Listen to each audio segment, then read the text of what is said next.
Yes, my people, good day. Today we will be replacing the tapered bearings and races in this brake drum. Old school type setup, but they're still out there on the roads and you will have to be doing it sooner or later. This is actually off our car trailer, but it's the same principle.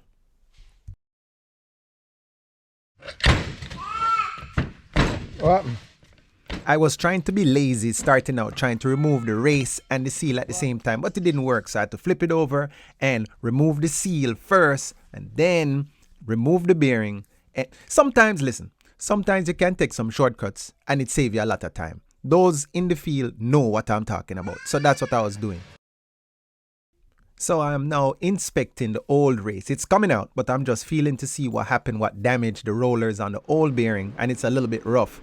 It would not come out no matter how I was hammering on it. So what I am doing here is just using the welder, and I am putting some, I guess you could call it quote unquote, nipples on the smooth area, making sure not to weld the race into the drum. We are just staying on the smooth portion of it so that we can have these little nipples to touch onto when I'm hammering, like what you see me doing here. I am touching onto the nipple. And see, as simple as that. See how difficult it was before I'm not getting it? Yes, it's kind of hot. So don't grab onto it too long. Use like a paper. And see the little nipples there on the smooth area? You see that? Yeah, I'm able to touch onto that and I'm hammering that and it came right out. And then also it got hot, so it came out a little bit easier. So the same thing goes for the outer bearing as well, the outer race as well.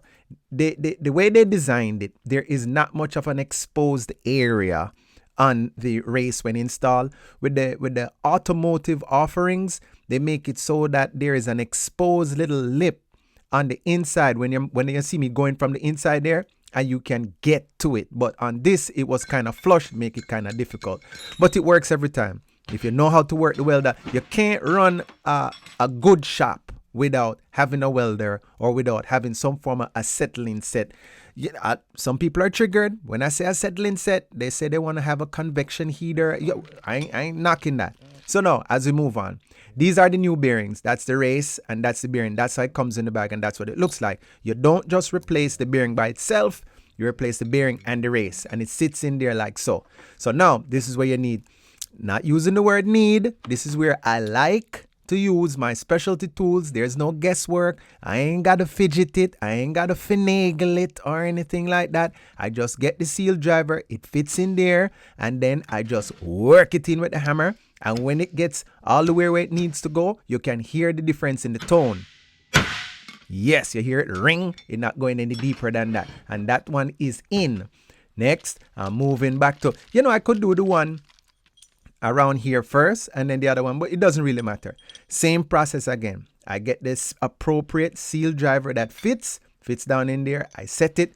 I get my BFH out and I persuade it into its final resting place for the time being anyway, because these things are gonna last forever. And that's it. I just like to rub my finger in there just to see if it's smooth.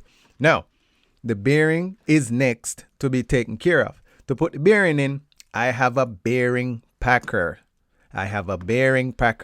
You can do it in the palm of your hand and do all that kind of stuff. It works, but I don't like to work too hard. Understand? Full disclosure. I like things to just go smooth. I don't know who like things to go hard. So anyway, that's the bearing packer right there. You put it in, you press down on it, and you see it press the grease all the way up in there.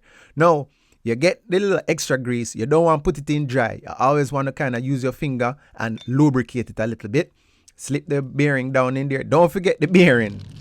And that's how it works. Now, you see this picture right here? I made a rookie mistake. Before you install the seal, pack this area full of grease. And that will save you a lot of headache.